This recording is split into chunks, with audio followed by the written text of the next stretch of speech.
इस पार्ट में पिछले 2 पार्ट्स की कहानी को आगे बढ़ाया गया है, लेकिन अगर आपने वो पार्ट्स नहीं देखे हैं तो भी कोई दिक्कत नहीं है, क्योंकि आपको यह कहानी पूरी तरह समझ में आ जाएगी। और अब चलते हैं मूवी की तरफ। मूवी की शुरुआत होती है 4 कॉलेज स्टूडेंट्स से। ये सब वेस्ट वर्जीनिया के जंगलों में रिवर राफ्टिंग कर रहे होते हैं। एडवेंचर के शौकीन ये चारों वहीं कैंपिंग भी कर रहे होते हैं, लेकिन इसी बीच उनका एक दोस्त वहां नहीं होता। दोस्त को ढूंढने के लिए एलेक्स बाहर निकलती है। उधर पीछे कैंप में सोफी और ब्रायन अकेले रह जाते हैं। तभी अचानक कहीं से एक तीर आकर लगता है। दोनों घबरा जाते हैं, लेकिन इससे पहले कि वे संभल पाते एक और तीर आता है और सीधे सोफी की आंख पर लग जाता है। सोफी की आंख बाहर निकल जाती है और वहीं उसकी मौत हो जाती है। ब्रायन वहां से भाग जाता है। इतनी देर में एलेक्स भी वापस लौट आती है। वहां 3 फिंगर नाम का डरावना म्यूटेंट सोफी की आंख खा रहा होता है। यह देखकर एलेक्स डर के मारे पास के पेड़ के पीछे छुप जाती है। इसी बीच ट्रे कुछ लकड़ियां लेकर वहां आ जाता है, लेकिन 3 फिंगर उस पर भी हमला कर देता है। ट्रे किसी तरह अपनी जान बचाकर जंगल की ओर भागता है, मगर थोड़ी ही दूर जाकर 3 फिंगर उसे पकड़कर बेरहमी से मार डालता है। उधर ब्रायन भी इन म्यूटेंट्स के बिछाए गए जाल में फंस जाता है और उनका शिकार बन जाता है। अब केवल एलेक्स ही जिंदा बची होती है। सीन कट होता है और हमें एक जेल दिखाई जाती है। यहाँ हमें कुछ कैदियों का ग्रुप दिखाया जाता है, जिन्हें एक जेल से दूसरी जेल में ट्रांसफर किया जा रहा होता है। इस ट्रांसफर की जिम्मेदारी 3 पुलिस ऑफिसर्स को दी गई थी। कुल मिलाकर कैदी 5 होते हैं। इनमें सबसे खतरनाक है कार्लोस जेविस, जो एक बड़ा माफिया डॉन है।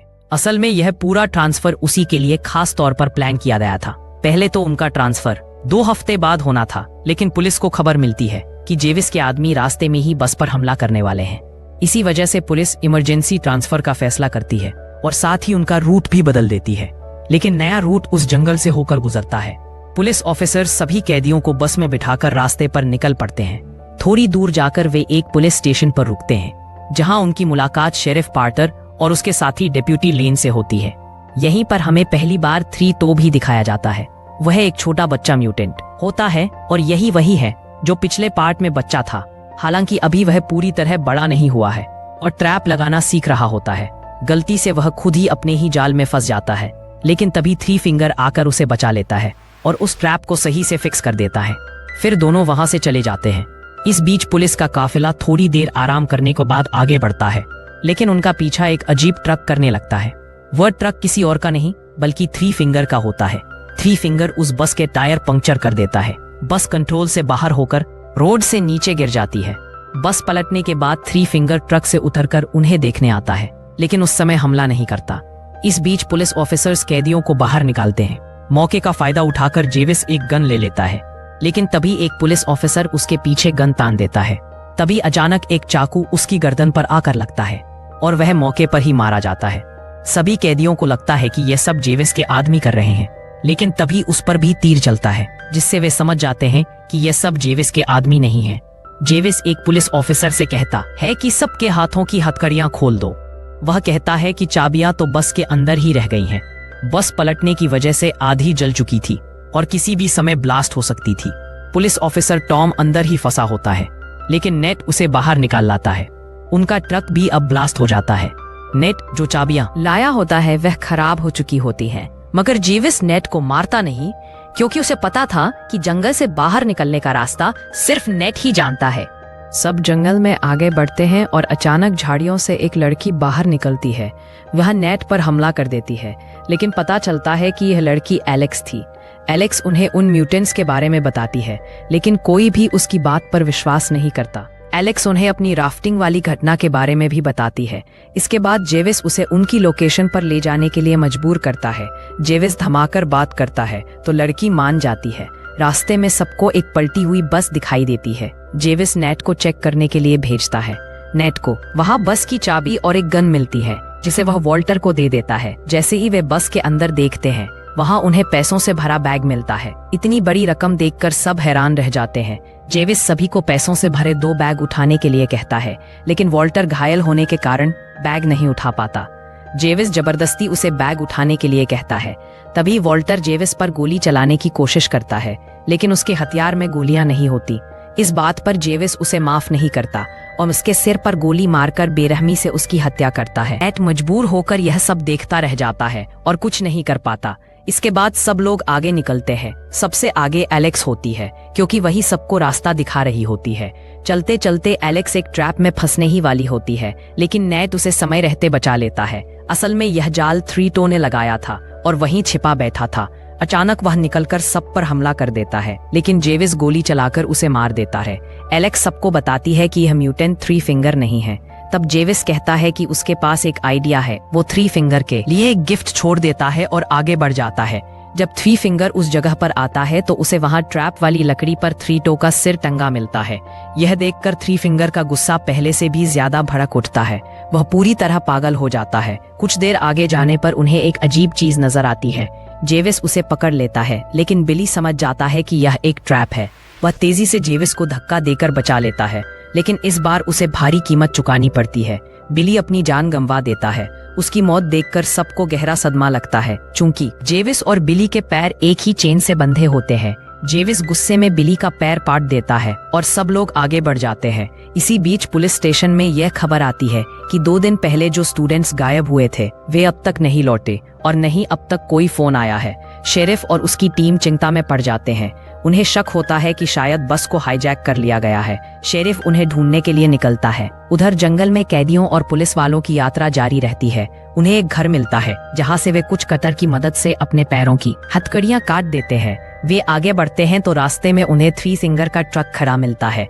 जेविस जबरदस्ती एक कैदी को आगे भेजता है। जैसे ही वह कैदी ट्रक के पास पहुंचता है, 3 फिंगर उसे अपने जाल में फंसा लेता है और बेरहमी से सड़क पर घसीटकर मार डालता है।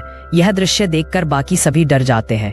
तभी एक कैदी जेविस पर हमला कर देता है। इस दौरान एलेक्स और नेट किसी तरह वहां से बच निकलते हैं। जेविस उस कैदी को मार मार कर अधमरा कर देता है और फिर एक कैदी को साथ लेकर आगे निकल जाता है। उधर शेरिफ बस तक पहुंच जाता है और रेडियो से पुलिस को सूचना देता है। फिर वह अपने कुत्ते को लेकर नेट को खोजने निकल जाता है। ब्रैंडन जेविस से कहता है कि उन्हें पैसों को छोड़कर नेट को ढूंढना चाहिए। जेविस उसकी बात मान लेता है और नेट की तलाश शुरू करता है। जेविस नेट को ढूंढ निकालता है और उसे मारने ही वाला होता है, लेकिन नेट उसे धोखे से एक वॉच टावर के बारे में बता देता है। जेविस उसे छोड़ देता है और वे वॉच टावर के पास पहुंचते हैं, लेकिन जाकर देखते हैं कि टावर पहले ही जल चुका है। ये आग तीनों भाइयों ने लगाई थी। जेविस नेट को शूट करने ही वाला होता है कि शेरिफ का कुत्ता उसे पकड़ लेता है। तभी शेरिफ भी आ जाता है और जेविस पर गन तान देता है, लेकिन अचानक ऊपर से 3 फिंगर एक भाला फेंकता है जो सीधा शेरिफ के चेहरे में जा लगता है। शेरिफ मौके पर ही मारा जाता है। जेविस तुरंत नेट पर बंदूक तान देता है। जेविस सबको आदेश देता है और अपने पैसों को लेने वापस जाने लगता है, लेकिन इस दौरान फ्लड, वो कैदी जिसे जेविस ने पहले घायल किया था, वह सारे पैसे लेकर भागने लगता है। उसे जेविस की आवाज सुनाई देती है तो वह पैसे हवा में उछालकर फेंकने लगता है।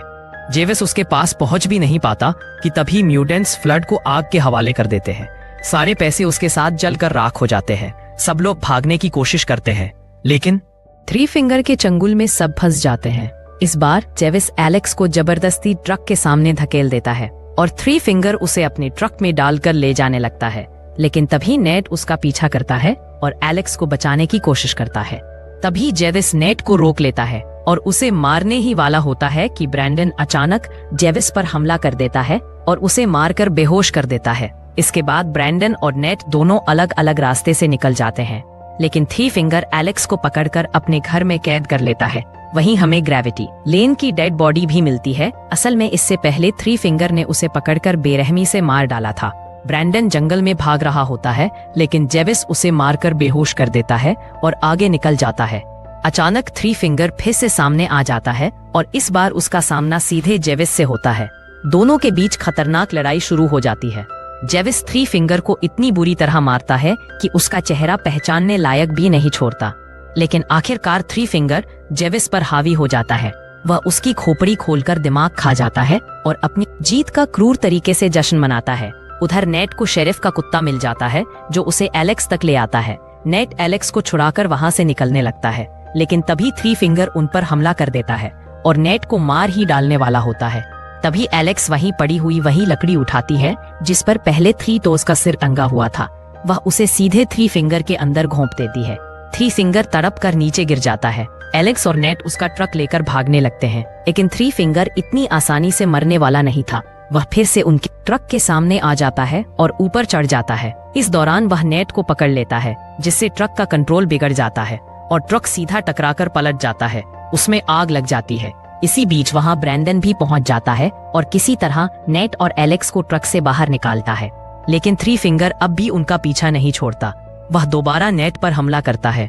तभी नेट मौका देखकर पास में पड़ा मेटल का टुकड़ा उठाता है और पूरे जोर से थ्री फिंगर के अंदर घुसा देता है। भारी झटके से थ्री फिंगर ट्रक पर जा गिरता है। अचानक ट्रक ब्लास्ट हो जाता है और उसके साथ थ्री फिंगर भी जलकर राख हो जाता है। नेट और एलेक्स किसी तरह बच निकलते हैं। नेप उस कैदी को भी आजाद कर देता है। थोड़ी देर बाद पुलिस की पूरी फोर्स वहां पहुंच जाती है और उनकी जान बच जाती है। लेकिन कहानी यहीं खत्म नहीं होती।